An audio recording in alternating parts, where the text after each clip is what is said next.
The CBS Radio Mystery Theater presents...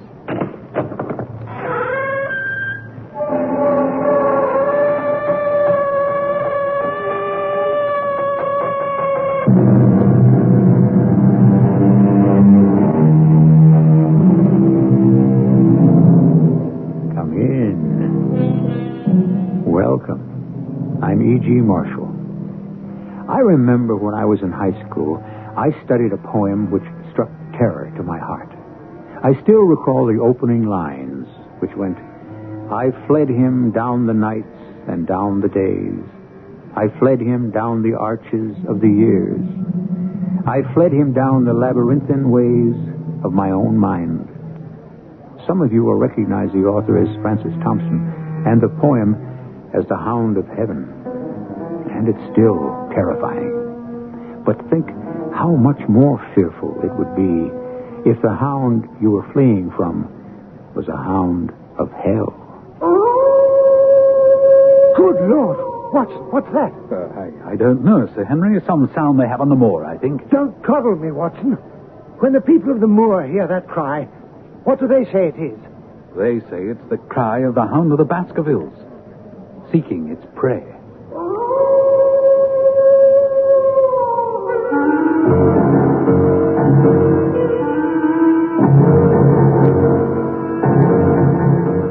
Our mystery drama, The Hound of the Baskervilles, was especially adapted from the Sherlock Holmes classic for the Mystery Theater by Murray Burnett and stars Kevin McCarthy. It is sponsored in part by General Electric Citizen Band Radios and Buick Motor Division. I'll be back shortly with Act One.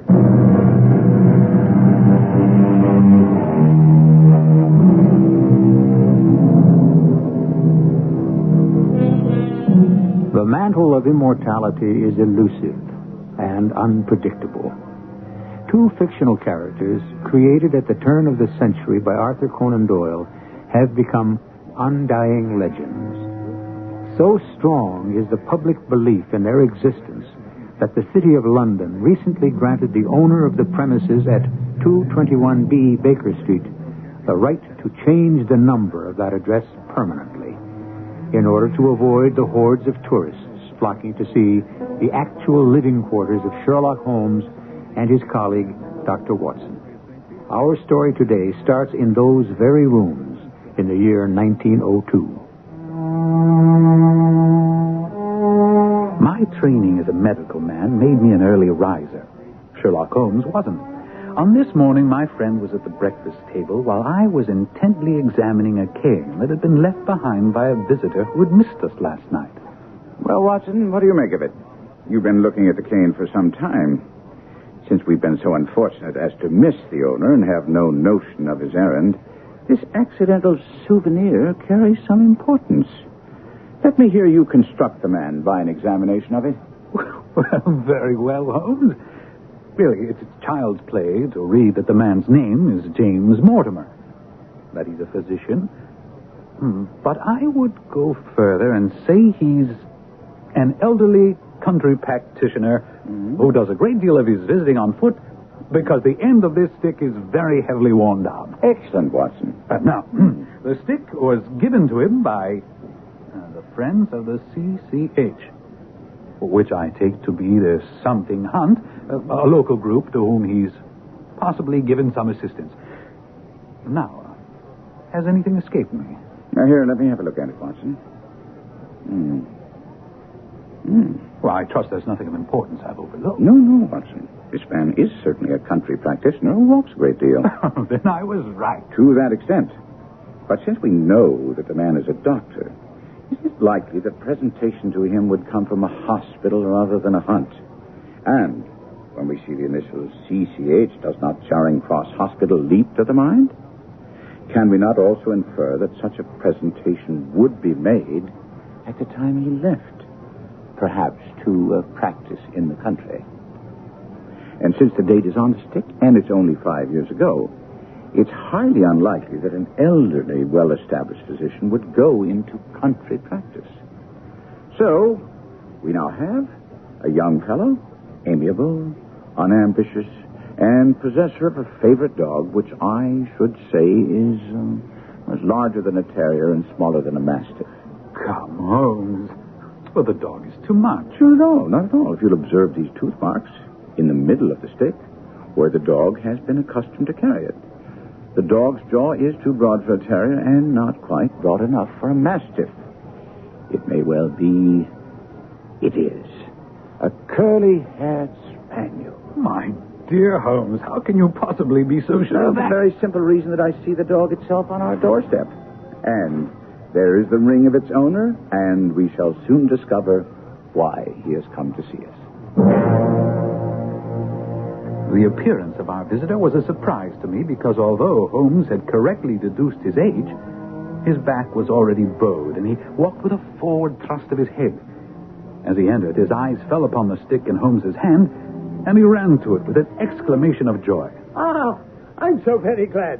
I wouldn't want to lose that stick for the world. Presentation, I see. Yes, indeed. From Charing Cross Hospital? From some friends there on the occasion of my marriage. Ah, dear, that's bad. I beg your pardon. Why was that bad? Well, only that you've disarranged our little deductions. We had surmised that you left the hospital. Oh, and so I did. Immediately upon my marriage. Ah. It was necessary to make a home for my wife. Well, we weren't so far wrong after all. And now, Dr. Mortimer, I think it wise if you'll tell me what the exact nature of the problem is in which you ask my assistance. And then, to my astonishment, the physician took a worn and ancient manuscript from his pocket and read to us a most horrifying tale concerning the manor of Baskerville, located in Devonshire, and the origin of a curse on the Baskerville line. The manuscript told of the abduction of a young girl on Michaelmas Eve and locking her up in Baskerville Hall. The girl, being both courageous and ingenious, dared to escape from an upper floor by clambering down the ivy and then setting off across the moors towards her home. Upon discovering that the maiden had indeed escaped, Hugo Baskerville became as one possessed, and he cried aloud before his companions that very night he would render his body and soul to the powers of evil if he might overtake the girl with the hounds he would set upon her. Excuse the interruption, Doctor, but you're certain of the authenticity of this document? Oh, absolutely, Mr. Holmes. It's in the form of a letter from the third Hugo Baskerville to his sons, explaining why they should fear going out on the moors at night. I see. I presume that manuscript gives a reason. No, it most certainly does. The Hound of the Baskervilles. If you let me continue. Hugo's companions, riding after him across the moors, came upon a night shepherd, a man so crazed with fear that he could scarce speak. He told the riders that he'd not only seen the maid running for her very life, but also Sir Hugo on his black mare and running mute behind him such a hound of hell as God forbid should ever be at my heels. When I come to the close, Mr. Holmes, it says here that 3 riders came upon the body of the maid, dead from fatigue and fear, and also the body of Sir Hugo Baskerville, with a great black beast, larger than any mortal hound, ravening at Sir Hugo's throat with its jaw dripping blood. Well, such is the tale, my sons, of the coming of the Hound, which is said to have plagued the Baskerville family so sorely ever since. Well, Mr. Holmes, would you find it interesting? Only to a collector of fairy tales. Well, then how would you classify this newspaper account in the Devon County Chronicle of 3 weeks ago? 3 weeks ago. Regrettable death of Charles Baskerville. Body found at Famedew Alley of Baskerville Hall. Pronounced dead by his friend and physician, James Mortimer. That's you. Coroner's verdict, cardiac exhaustion. Despite some strange aspects of the death... Well, now, Dr. Mortimer, everything seems straightforward, but evidently you entertain some doubts in the matter. Something you didn't state to the press or at the inquest? Yes, Mr. Holmes. When I first saw the body, Sir Charles lay upon his face, his arms out, fingers dug deep into the ground, and his features convulsed into such a grimace of terror that I, his best friend and physician, hardly recognized him. Dear me. No physical injuries? None. But although Harrison, the caretaker who found the body, said he saw no traces at all upon the ground, I did, Mr. Holmes. I did. Footprints? Footprints? A man's or a woman's? Neither. They were the tracks of a gigantic hound. And your reason for withholding this information at the inquest? Because the people of the countryside do not share your opinion about the curse hanging over the Baskerville family. Sir Charles himself believed in it, and I certainly had no wish to add fuel to the flames. Besides... Yes? Well, there's a realm in which the most acute and most experienced of detectives is helpless. You mean the supernatural? Well, I confine my investigations to this world, and I cannot understand why you are now consulting me. But I came to ask your advice about what I should do with the heir, the new Sir Henry Baskerville, who arrives in Waterloo Station in exactly 1 hour. Meet him, take him to a good hotel, and both of you come back here tomorrow at noon. Mr. Holmes, Dr. Watson, This is Sir Henry Baskerville. How do you do? I'm all at sea. I have been ever since I got the news of my uncle's death and my inheritance. I had no idea Uncle Charles was so well fixed. Dr. Mortimer, as the executor of the estate, can you tell us, are there any other claimants? No, sir. And then this morning, I find this note at my hotel, and one of my brand new boots is missing. May I see the note? Of course. Dime novel stuff, if you ask me. As you value your life or reason, keep away from the moor. We must all agree there's nothing supernatural about this. Now, the missing boot? A brand new pair. I bought them just yesterday. Left them outside my hotel door to be polished, and one of them's gone this morning.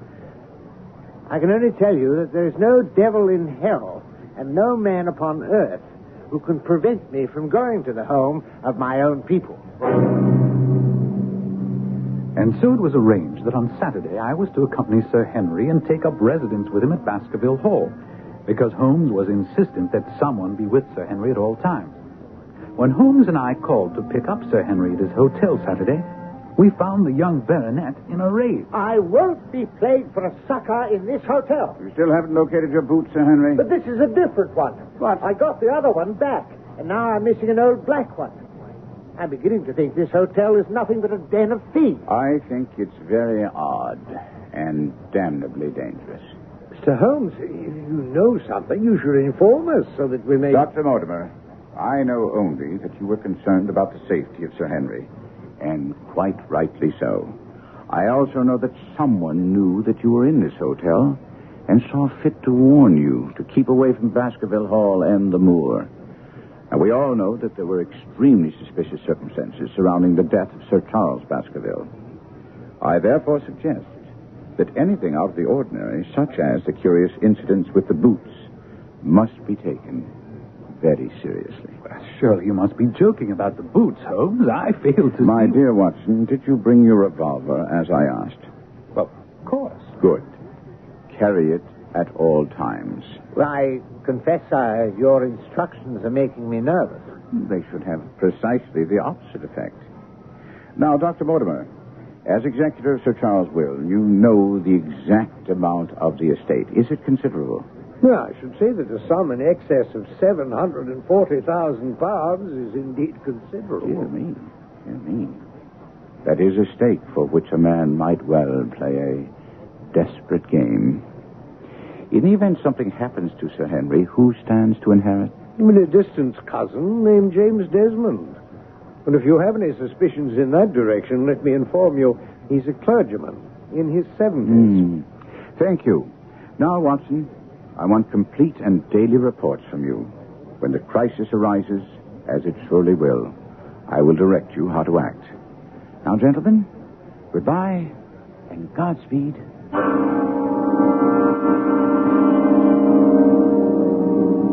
Ever since I was old enough to read, I have delighted in the adventures of Sherlock Holmes and his bumbling but lovable colleague, Dr. Watson.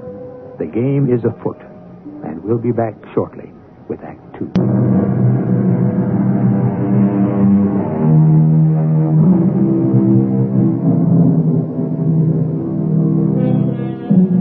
One of our most successful writers of modern detective stories once made a terrible pun, but a perceptive comment on Sir Arthur Conan Doyle's stories about Sherlock Holmes.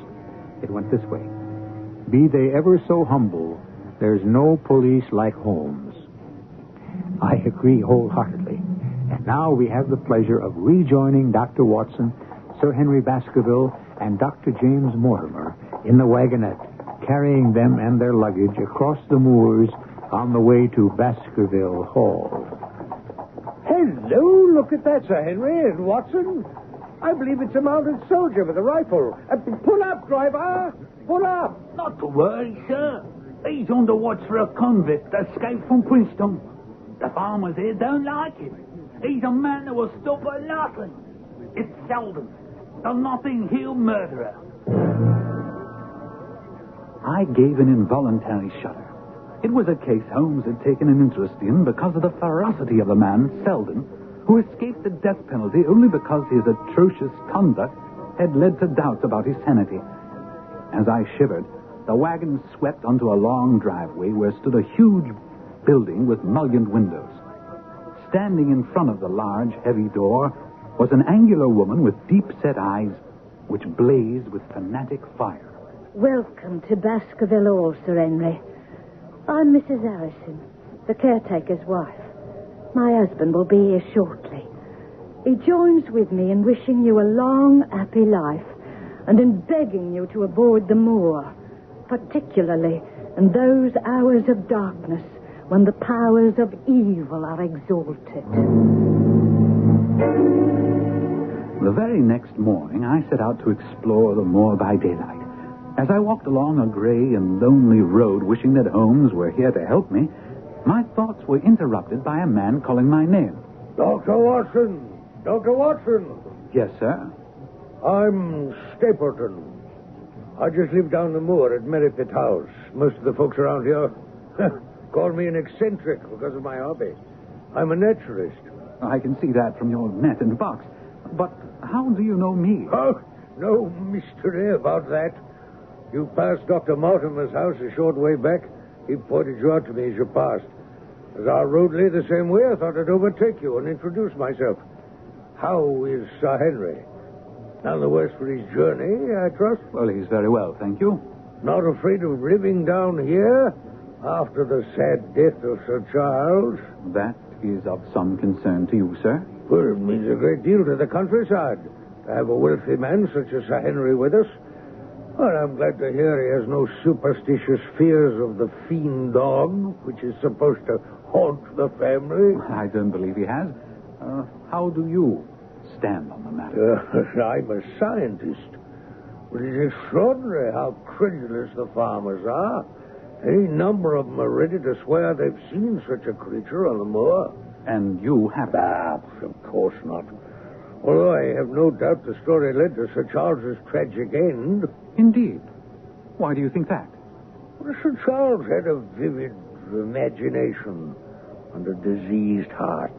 His nerves were so on edge that the appearance of any dog at all at night near the Yew Alley might well have triggered a fatal heart attack. You agree? Well, I've come to no conclusions. Quite so. Well, if you care to come along with me to Merripit House, I'll introduce you to my sister. Well, that's very kind of you.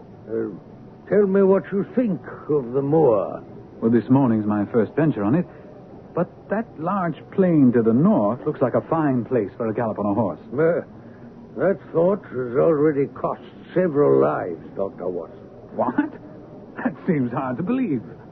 You see those bright green spots scattered thickly over it? Yes. Yes, they seem more fertile than the rest. Well, you might say that. But in reality, that's the great Grimpen Mire. One false step for man or beast, and you die slowly and agonizingly in the quicksand. An awful place, Doctor. And yet, I find my way to the very heart of it safely. Why would you want to go to such a place? That's where the rarest plants and butterflies are. And I have the wit to reach them. Good Lord, what was that? The natives say it's the Hound of the Baskervilles calling for its prey. Oh, you don't believe that, do you? Perhaps it's the mud settling in the bog. Excuse me, but unless I'm mistaken, there's a purple hair streak. Ah, very rare. I'll join you at Merripit House. You can't miss it. Stapleton was off with amazing speed and agility. To my dismay, the creature fluttered straight for the great mire. But Stapleton never paused for a moment. I stood watching him and then turned to find a woman near me upon the path. Slim, elegant, with a sensitive mouth and dark, eager eyes. Go back. Go straight back to London. Instantly. Instantly. What? Why? I mean, why should I go back? I cannot explain, but do what I ask. Go back and never set foot on this moor again. But I have just only come. Can't you tell when a warning is for your own good? Get away from this place immediately. But, ma'am, My brother's coming back. Don't say a word. Hello, Beryl. Well, Jack, you're very warm and out of breath, I see. What was it this time? Purple hair streak. Seldom found in the late autumn. Pity I missed him. You've introduced yourselves, I see. Yes, sir. I was telling Sir Henry that it was rather late for him to see the true beauties of the moor. You think he's Sir Henry Baskerville? Of course. Oh, no, ma'am. I'm only a humble commoner. My name is Dr. Watson. Oh, we've been talking at cross purposes. Well, you've not had very much time for talk. Well, I merely mean that I talked as if Dr. Watson were a resident instead of a visitor. I chose this out-of-the-way spot to settle down in, Doctor, because it offers an unlimited field of work in the areas of botany and zoology. Dr. Mortimer is a learned man, and Sir Charles was also an admirable companion. We knew him well, missed him. Of course, we miss our boys, too, don't we, Beryl? Most certainly. Your boys? Yes, I had a school in the North Country. However, serious epidemic broke out and 3 of the boys died. School never recovered from the blow. Well, I feel I should be getting back to the hall. Well, as you wish. Do you think we'd be intruding if Beryl and I were to call this afternoon and make the acquaintance of Sir Henry? I'm sure Sir Henry would be delighted. I set off rapidly upon the same path by which we'd come. But there must have been some shortcut, because before I'd reached the road, I was astounded to see Miss Stapleton sitting upon a rock by the side of the track. Oh, I've run all the way in order to cut you off, Dr. Watson, and to tell you to forget what I said. I must not stop, or my brother will miss me. Now, hold on a moment, please. Sir Henry's welfare is a close concern of mine. Why were you so eager he should leave here? Well, my brother and I were very much shocked by the death of Sir Charles. We all know the story of the Hound, and I felt he should be warned. But the Hound's story is nonsense. No, I happen to believe it. Now, I must go back. No, just one more question. Why did you not wish your brother to know about the warning? My brother's most anxious to have the hall inhabited. He thinks it is for the good of the people here. He'd have been angry if he knew I'd urged Sir Henry to leave. My dear Holmes, I am writing to report that I have solved one riddle, only unfortunately to come up with another. You may recall my mentioning to you that I believed I heard a woman sobbing during the first night I spent at Baskerville Hall. I mentioned this to Sir Henry, and we agreed that if I heard anything this night, I should wake him and we would investigate together. Along about 2 o'clock in the morning, I heard stealthy footsteps going past my door. I was out of bed in a flash and waited until they'd passed. I went to Sir Henry's room and tapped softly our prearranged signal.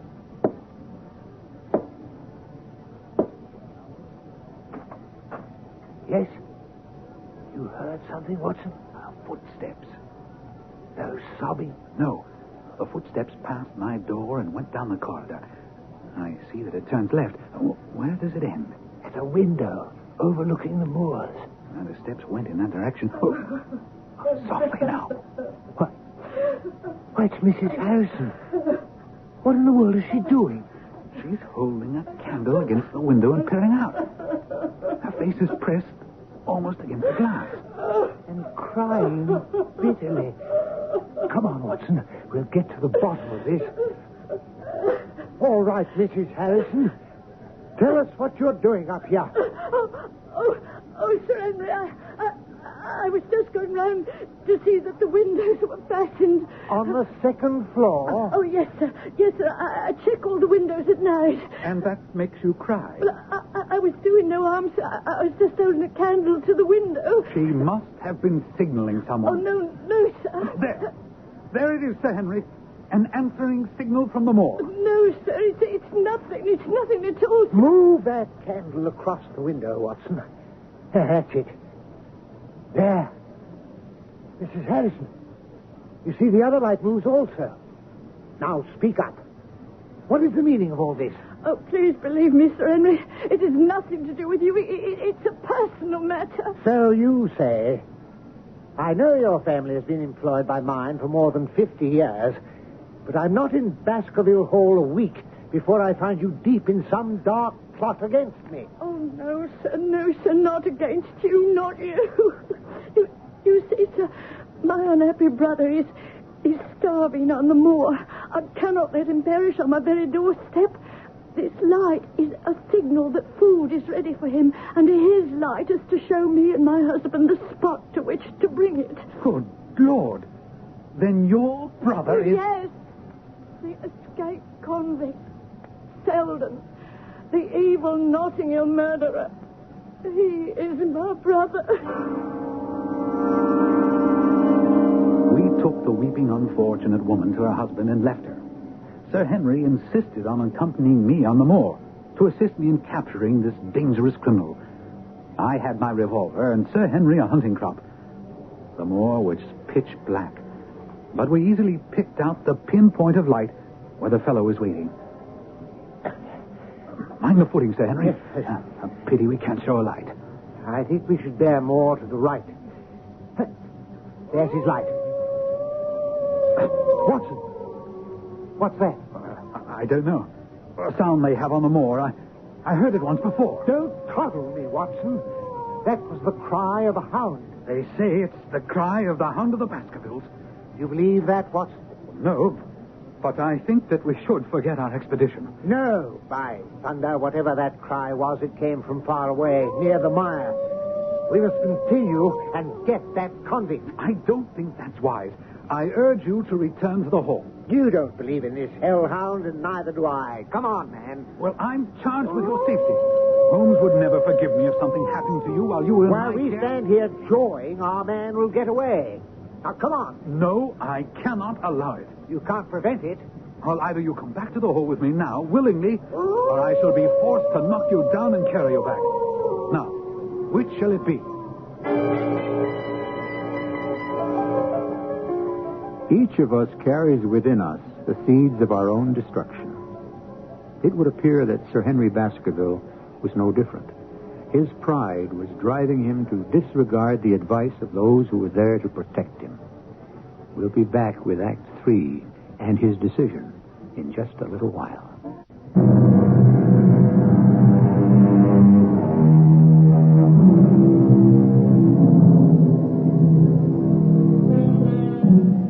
People have varying thresholds of fear. For example, I have no particular fear of heights, but a friend of mine hugs the wall if he finds himself on a terrace more than 3 floors up. As for me, I shudder at the thought of being hunted down by a pack of dogs, whereas an experienced woodsman might not find that so terrifying. However, I think even an experienced hunter might, well, find the baying of a fiend dog, a hound from hell, a soul-shattering experience. There it is again, Sir Henry. I don't know what it is, but you're walking back to the safety of the hall with me, or I shall knock you down and carry you. And allow this murderous convict to escape. And that, my dear Holmes, you must acknowledge, solves one mystery. The other, I frankly don't understand. It seems Sir Henry is much taken with Beryl Stapleton, who is indeed handsome. She talks of nothing but his leaving Baskerville Hall, and he suspects her brother, Stapleton, of being subject to fits of insanity. I repeat to you what he told me of yesterday's conversation. Please, Sir Henry, why won't you listen to one who means you well and leave this place? I will, if you come with me. We can be married anywhere you say, Oh, and... heaven save us both. I have no defense against your stupidity. This kind of behavior must come to a stop, sir. How dare you offer attentions to a lady which are obviously distasteful to her? Now, hold on a second, Stapleton. I'm not ashamed of how I feel about your sister. I was hoping she might honor me by becoming my wife. And if you can find anything dishonorable in that, then you can go to the devil. Oh, my sentiments exactly, sir. Come, Beryl. We're going home. You can imagine that Stapleton's conduct left both Sir Henry and I completely bewildered. And another thing.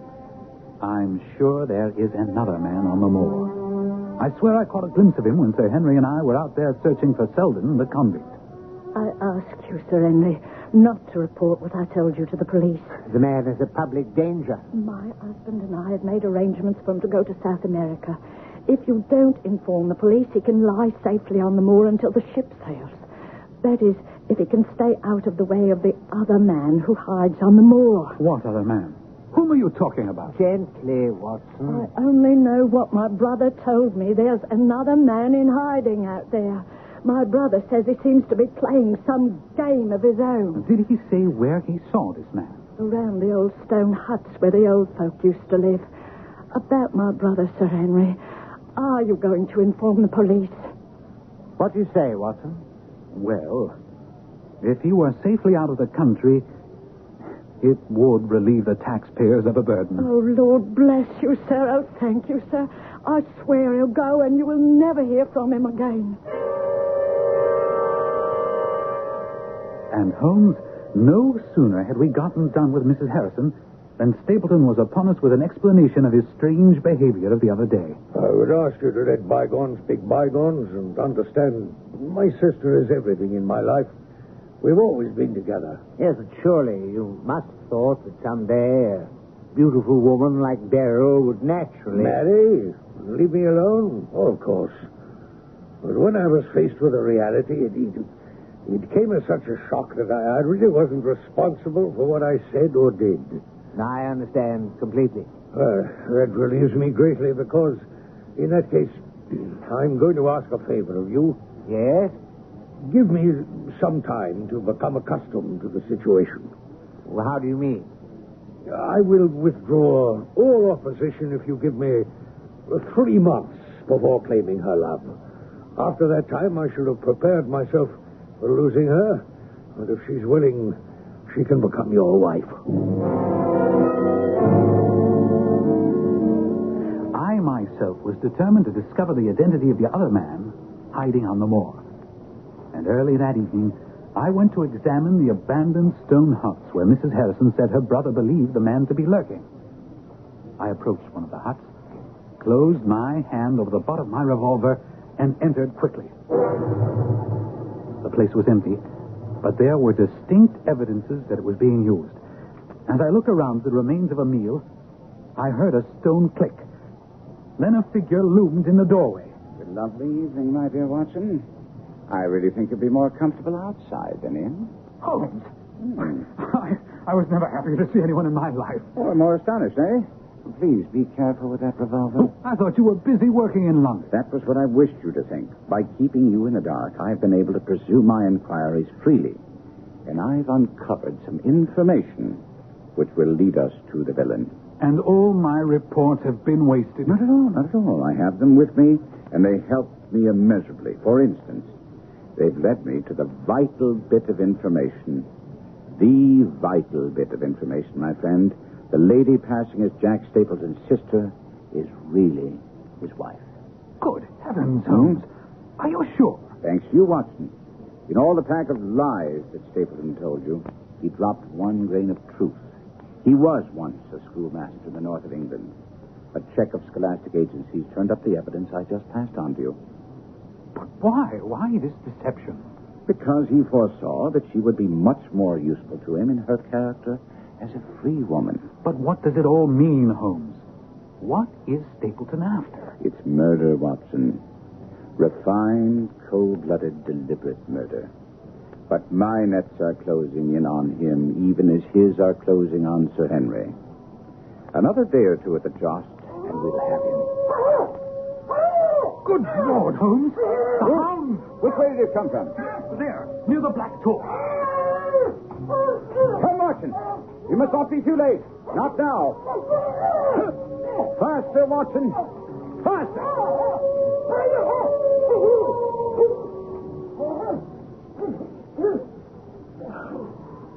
No. He's beaten us, Watson. We're too late. Fool that I was to hold my hand. And you, Watson, see what comes of abandoning your charge. Come on. Up there. Up there against the slope. Come on. Wait. It's Sir Henry. I recognize the tweed jacket. No. No, Watson, no. Oh, the man has a beard. It's not Sir Henry. It's Selden. It's Selden the convict, wearing Sir Henry's clothes, no doubt furnished him by his sister. Dr. Watson. Well, you're the last man I should have expected to see on the moor at this time of night. What's this? Somebody hurt? Don't tell me it's Sir Henry. It's Selden, the escaped convict who appears to have fallen and broken his neck. What brings you onto the moor at this hour, sir? I heard a cry. You heard it too, I expect. Yes. You hear anything else beside a cry? No. Well, that's very comforting coming from Mr. Sherlock Holmes. Well, you seem to be very quick at identification, Mr. Stapleton. Well, you also, Mr. Holmes. Now that you're on the scene, perhaps you've made some discoveries. No, only that this tragedy will make an unpleasant memory for me to take back to London tomorrow night. You return tomorrow? That's my intention. Does that mean you already have a solution to the strange events which have been troubling all of us here on the moor? No. Any investigator needs facts, not legends or rumors. No, on the whole, this has not been a satisfactory case.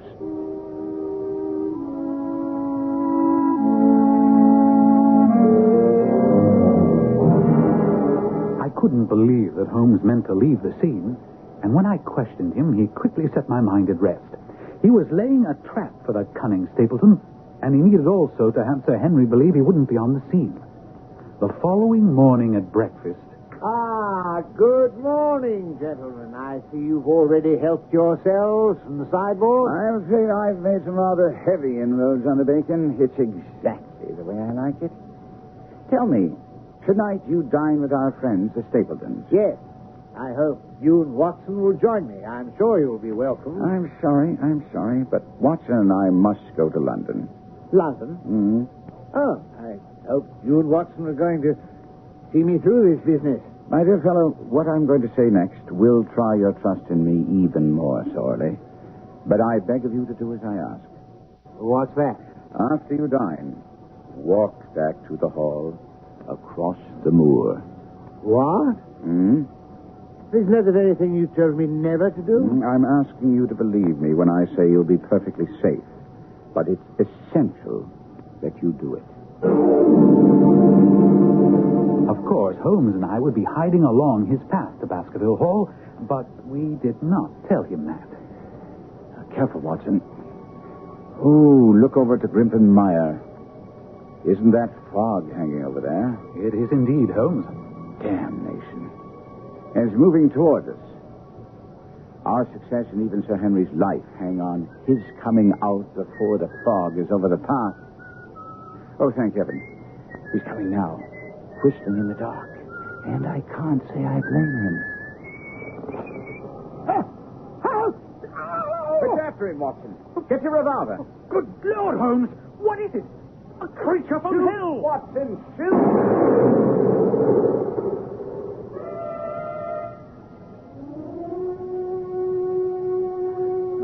that lay lifeless on the path as Holmes and I stood over it was part bloodhound, part mastiff, and large as a small lioness. Even in the stillness of death, the huge jaws seemed to be dripping with a bluish flame, and the eyes ringed with fire. A white-faced Sir Henry staggered back to us. What in heaven's name is that creature? The family ghost, and it's dead.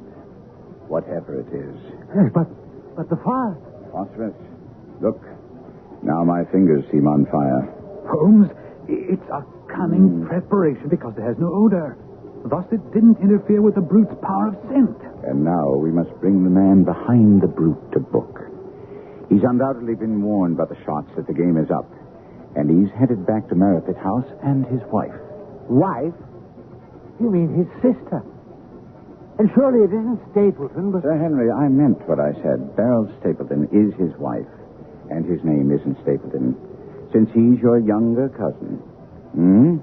The black sheep who didn't die in Central America, as we'd been told. What?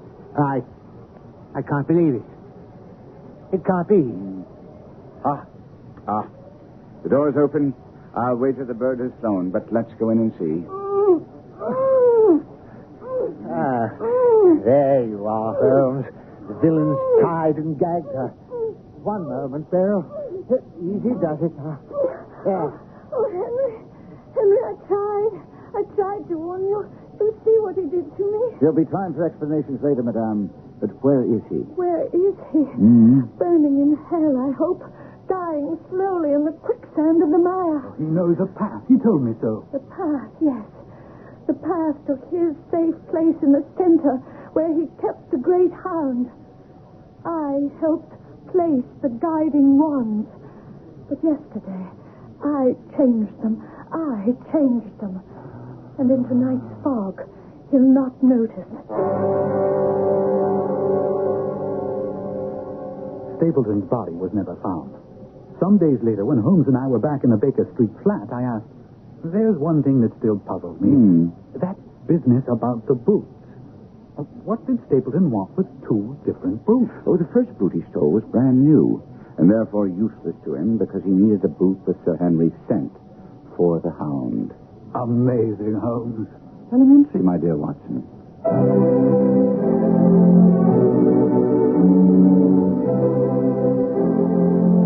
What is even more amazing is the fact that Sir Arthur Conan Doyle, the man who created the greatest detective of all time, a man whose cool, incisive reasoning served as a model for hundreds of lesser detectives, was himself a dupe of the spiritualists. He was constantly fooled and defrauded by mediums and was laughed at by the world for relaying a message from Houdini's dead mother to Houdini. Only the message was in English, a language Houdini's mother never knew. I'll be back shortly.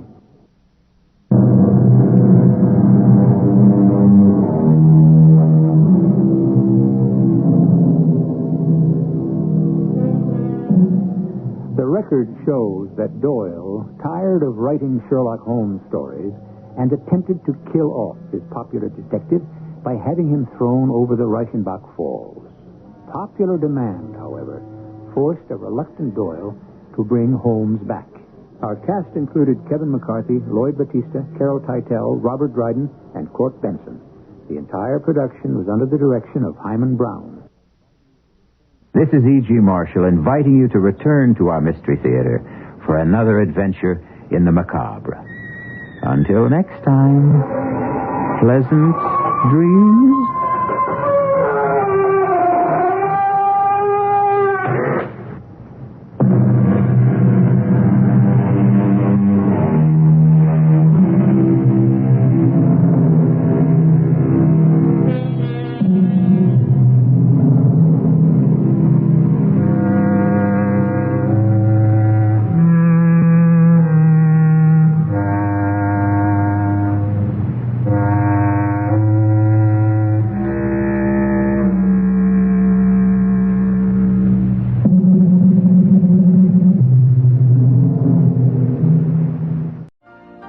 You've been listening to the OTR Gold Network.